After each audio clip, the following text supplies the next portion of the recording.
Rain hammers against the bathroom window. Thunder cracks through the night. And Elara Quinn sits on cold tiles, gasping for air that won't come. 7 days in this house. 7 days of watching her back. 7 days of feeling like something invisible is hunting her. Her vision tunnels, her chest tightens, the world tilts sideways, she's collapsing. And then the door explodes open.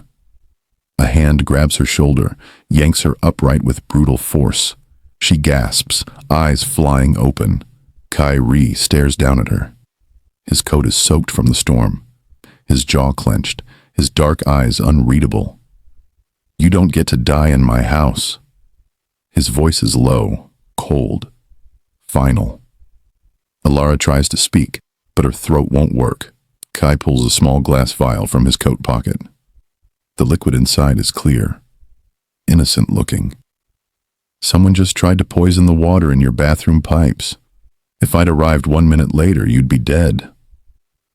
Elara's blood turns to ice. "Welcome to the Rhee family, Elara Quinn. Now get up." He knows her full name. He knows about the poison.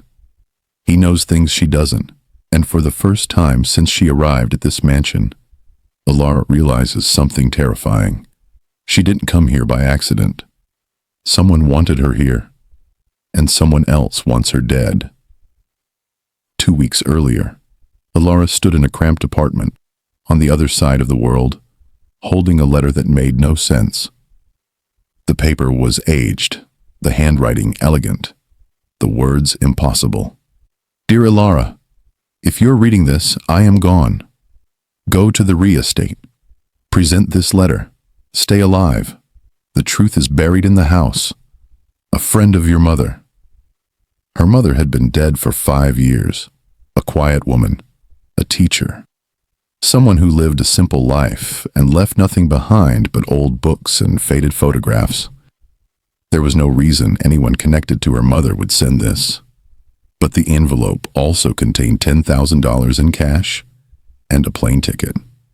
Elara stared at the money spread across her kitchen table. Her hands shook.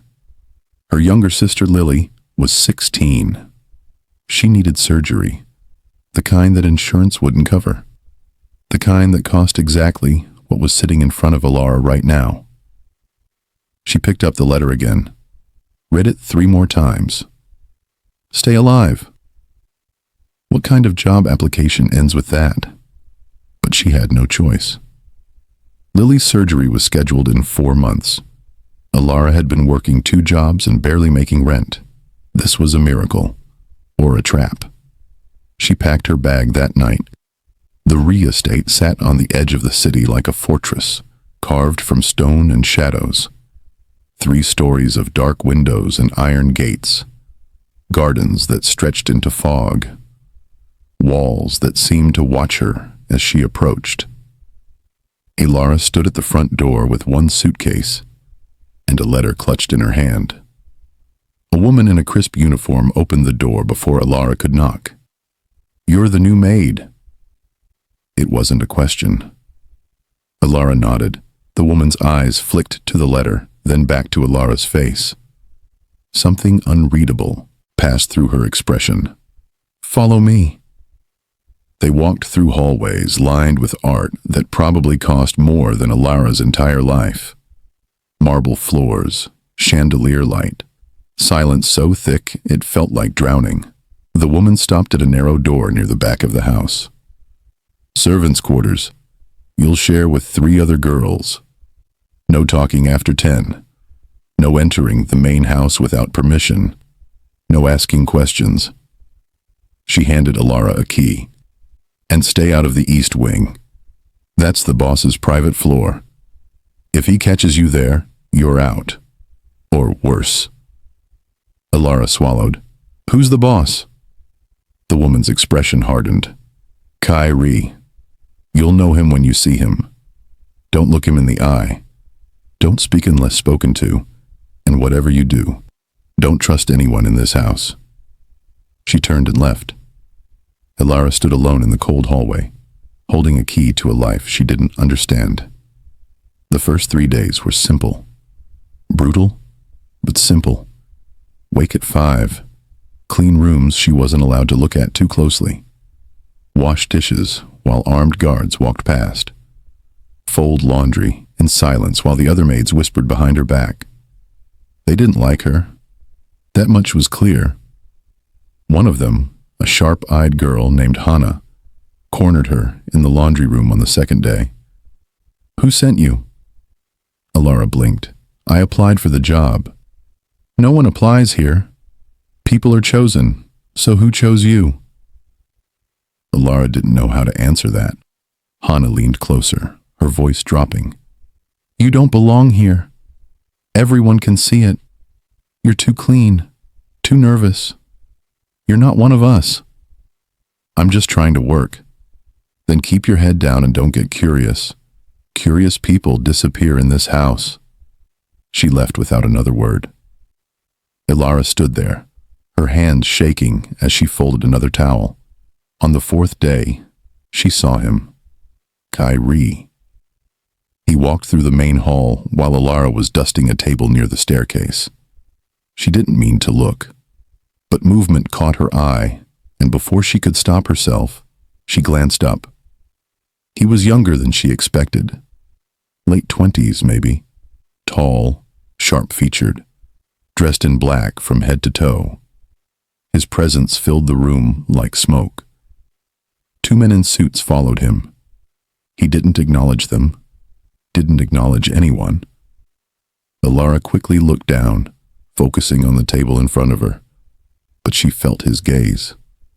It lingered. Her heart hammered in her chest. She kept her eyes down, kept dusting, kept pretending she didn't exist. Finally, his footsteps moved away. She exhaled. One of the older maids, a woman named Sun, appeared beside her. "You looked at him." "I didn't mean to." "Doesn't matter. He noticed you." Elara's stomach twisted. "Is that bad?" Sun didn't answer. She just walked away. That night Elara couldn't sleep. She lay in the narrow bed in the servants' quarters, staring at the ceiling. The other girls were silent, breathing, asleep. But Elara's mind wouldn't stop. The letter, the money, the warnings, the way Kyrie had looked at her like he was deciding something. She thought about her sister, about the surgery, about the fact that she'd signed a 6-month contract with no way out. She thought about the words in the letter, "Stay alive." Why would someone write that? A soft sound pulled her from her thoughts. Footsteps. In the hallway outside. Slow. Deliberate. They stopped outside her door.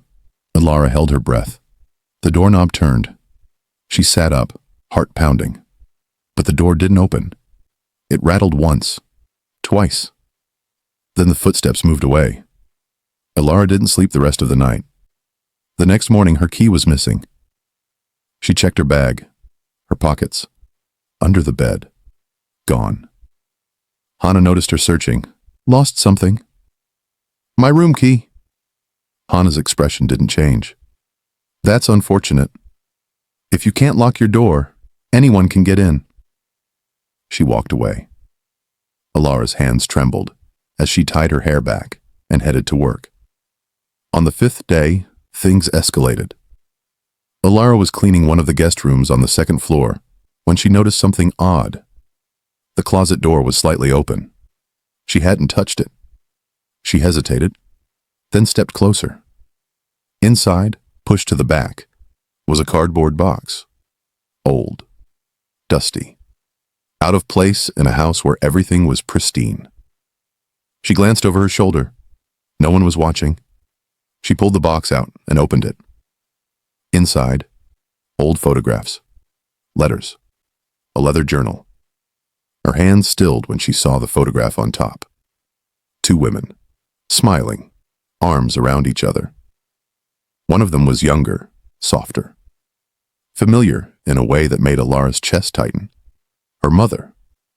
The other woman was elegant, regal, older. She wore expensive clothes and held herself like someone used to power. Elara flipped the photo over, written in faded ink, "Sisters in everything but blood, 1998. Her mother had never mentioned knowing anyone like this, never mentioned traveling overseas, never mentioned the Rhee family. Elara's breath quickened. She grabbed the journal, flipped it open. The first entry was dated 26 years ago. "We did it. The network is live. No one will ever trace it back to us. This is the beginning of something that will change everything. For our daughters. For the future." Elara's vision blurred. Her mother. Involved in something secret. Something powerful. She flipped through more pages.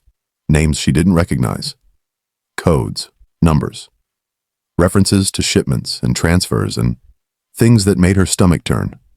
Her mother wasn't a teacher. Or she was. But she was something else, too. "What are you doing?" Elara's heart stopped. She spun around. A man stood in the doorway, one of Kai's guards. His expression was hard, cold. "I was just cleaning. That room is off limits. I didn't know." He stepped forward, his hand moving toward his belt, toward a weapon. "You need to come with me." Elara's legs locked. She couldn't move. "Now." She forced herself to stand, legs shaking. She put the journal back in the box, closed the closet door. The guard grabbed her arm, hard. He dragged her out of the room and down the hall. She stumbled, trying to keep up. They didn't go toward the servants' quarters. They went toward the east wing, toward Kai Rhee's private floor. He shoved her into a large office. Dark wood, floor-to-ceiling windows, a massive desk in the center. And standing behind it, arms crossed, was Kai Rhee. The guard released her and left without a word. The door clicked shut behind him. Elara stood there, trembling. Kai didn't speak. He just watched her, his gaze sharp, unreadable. Finally he moved, slow, deliberate. He walked around the desk and stopped a few feet away from her. "The guest room on the second floor. What were you doing in the closet?" Elara's throat tightened. "I was cleaning. I didn't know it was off limits. You opened a box that wasn't yours." It wasn't a question. She didn't answer. Kai tilted his head slightly, studying her. "You saw the photograph?" Her breath caught. He stepped closer. Close enough that she could feel the heat radiating from him. Close enough to see the tension in his jaw. "Tell me what you know about your mother." "I don't know anything. She was a teacher. She died 5 years ago. She was more than that." "I don't understand. You wouldn't be here if you didn't." Elara's heart pounded. "I came here because someone sent me a letter with money. My sister needs surgery. I needed the job. That's all." Kai's eyes narrowed. "Who sent the letter?" "I don't know. It was unsigned." He reached into his jacket and pulled out a folded piece of paper. He held it up. It was her letter. "This paper is custom. Expensive. Only one person in this house used it." He paused. "My mother. 3 months before she died." Elara stared at him. "Your mother sent me here?" "She hired you before I even knew you existed. She left specific instructions. Keep you safe. Keep you close and don't let anyone touch you." "Why?" Kai's expression darkened. "That's what I'm trying to figure out." He turned and walked back to his desk. He opened a drawer and pulled out another photograph. He placed it on the desk. "Come here." Elara hesitated, then stepped forward. The photograph showed the same 2 women, but this time they were younger. Standing in front of a building Elara didn't recognize, both of them holding babies. "That's my mother," Kai said, pointing to the regal woman. "And that's me." He pointed to the other baby. "That's you." Elara's legs nearly gave out. "That's impossible." I was born in the same hospital, on the same day, 6 hours apart. She stared at the photo, her mind reeling. Our mothers weren't just friends, Kai continued. They were partners, in everything. They built an empire together, ran it together, protected each other's children. He looked at her. When your mother died, mine made a promise. To keep you safe. To bring you here when the time was right. For what? I don't know yet. He leaned against the desk, arms crossed. But someone in this house does, and they don't want you here. Elara's voice shook. What does that mean? It means you're in danger, and so am I. He moved her that night. No explanation to the other staff. No warning. One of his guards escorted her to the East Wing, to a room 3 doors down from Kai's office. It was 10 times larger than the servants' quarters. A 4-poster bed, a fireplace, tall windows overlooking the gardens. The guard left her there without a word. Elara stood in the center of the room, heart pounding. The door opened. Kai stepped inside, carrying a tray with food. Eat. He set it on the small table near the window. I'm not hungry. I don't care. You need your strength. He turned to leave. Wait. He stopped. Why are you doing this? He didn't turn around. Because my mother asked me to. And because if you die, I lose the only clue I have to what she was hiding. So I'm just bait? He looked back at her. His gaze was cold, but something else flickered beneath it. Your insurance. Stay alive long enough for me to figure out what's really going on. Then we'll both get answers. He left. Elara sank onto the bed, her hands shaking. She didn't sleep that night either. Every sound made her jump. Every creak of the old house felt like a threat. Around 3 a.m, she gave up and walked to the window. The gardens below were dark, empty, except for one figure, a woman, standing perfectly still in the middle of the lawn, staring up at Elara's window. Elara's breath caught. The woman didn't move, just watched. Then she turned and disappeared into the shadows. Elara backed away from the window, her heart hammering. She didn't go near the glass again. The next morning, breakfast arrived. A maid she didn't recognize brought it on a silver tray. The maid set it down without a word and turned to leave. Wait. The maid paused. Who was in the garden last night, around 3?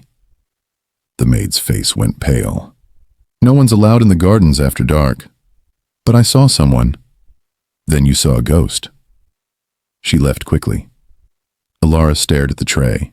Coffee, toast, fruit. She was about to take a sip of the coffee when the door slammed open. Kai stormed in. His expression was dark, furious. He grabbed the coffee cup from her hand and threw it against the wall. It shattered. Don't touch anything. Elara stumbled back. What? He pulled a small silver spoon from his pocket, dipped it into the spilled coffee. The spoon turned black. Elara's stomach dropped. Poison, Kai said quietly. Slow acting. You'd have collapsed in an hour. Her legs gave out. She sat hard on the bed. Kai pulled out his phone, sent a text. 30 seconds later, 2 guards dragged the maid back into the room. She was crying, shaking. Kai's voice was ice. Who told you to serve this? The maid sobbed. Miss Rhee. She said you wanted it tested for allergies. Which Miss Rhee?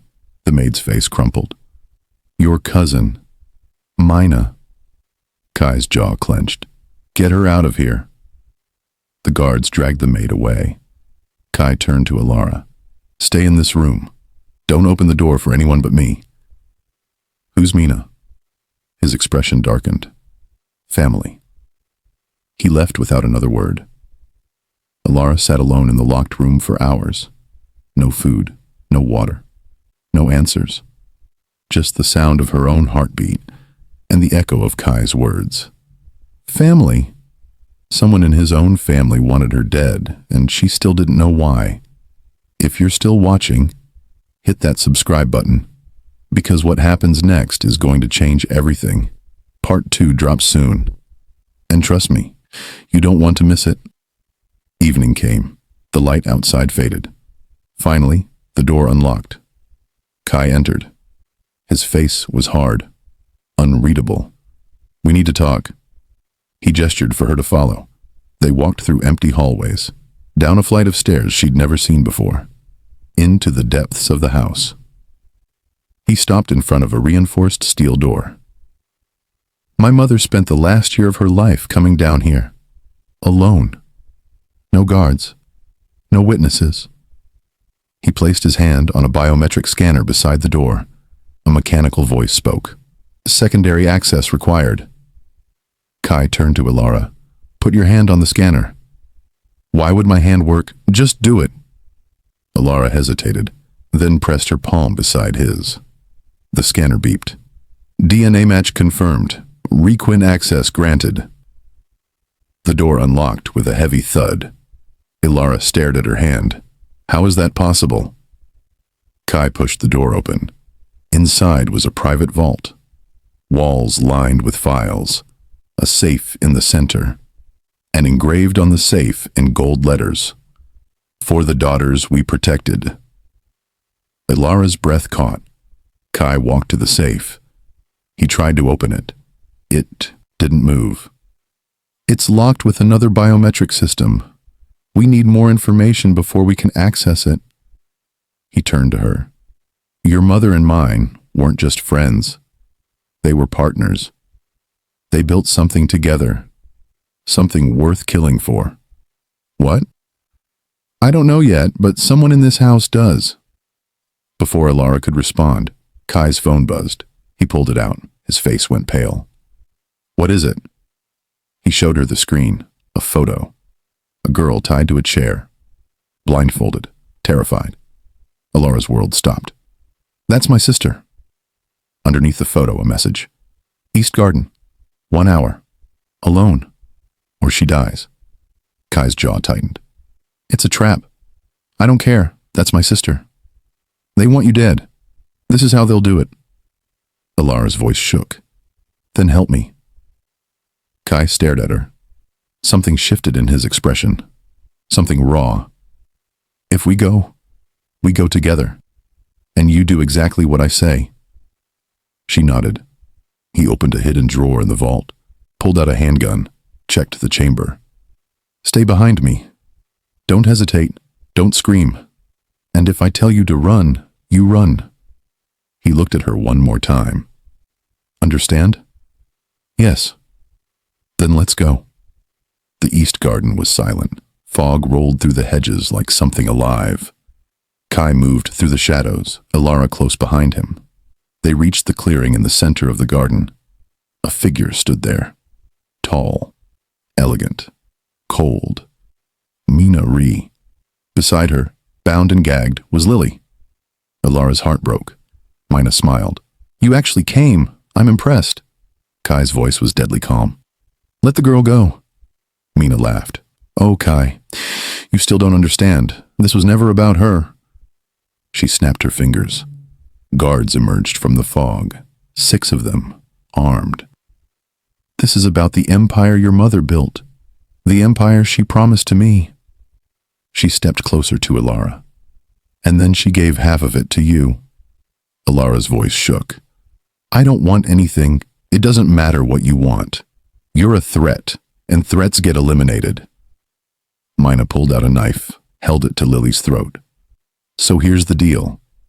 Sign over your inheritance, right now, or I kill your sister, then you, and I take it all anyway. Elara's mind raced, her sister's terrified eyes, Kai's tense posture, the guards closing in. She stepped forward. I'll sign, just let her go. Mina smiled. Smart girl. She pulled out a contract, pre-prepared, handed it to Elara with a pen. Elara took it. Her hand shook as she signed. Mina released Lily. Lily stumbled toward Elara, sobbing. But then Kai spoke.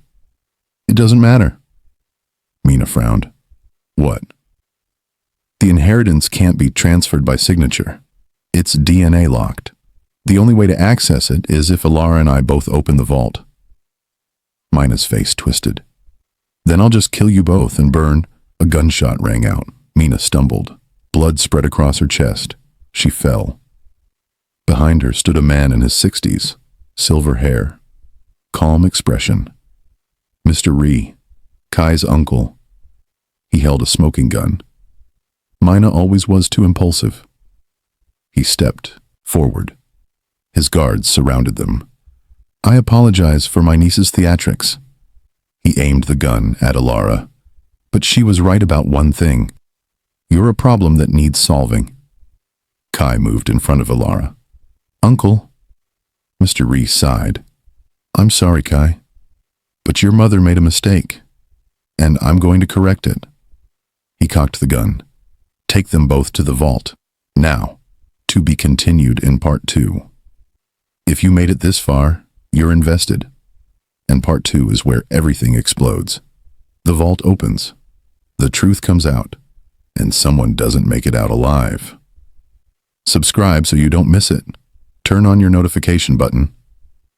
Part 2 drops soon, and I promise you, it's going to be worth the wait.